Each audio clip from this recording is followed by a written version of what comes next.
ఈరోజు వీడియోలో ఈ 2025 సంవత్సరంలో రథసప్తమి ఎప్పుడు వచ్చింది, సప్తమి తిథి ప్రారంభం మరియు ముగింపు సమయం, ఈ 2025 సంవత్సరంలో రథసప్తమి ఏ రోజు వచ్చిందో తెలుసుకుందాం.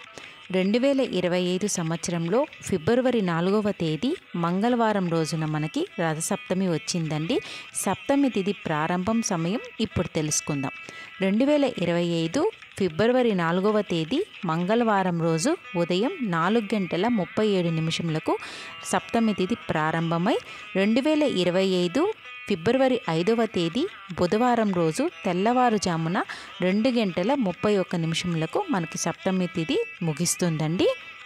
ఇంకా రథసప్తమి యొక్క విశిష్టత, రథసప్తమి రోజు పాటించవలసిన నియమాలు, పూజా విధానం గురించి ఆల్రెడీ నేను వీడియో చేశానండి. ఆ వీడియో లింక్ అయితే నేను కింద మీకు రిలేటెడ్ వీడియోలో ఇస్తాను. ఇంట్రెస్ట్ ఉన్న వాళ్ళు చెక్ చేసుకోండి.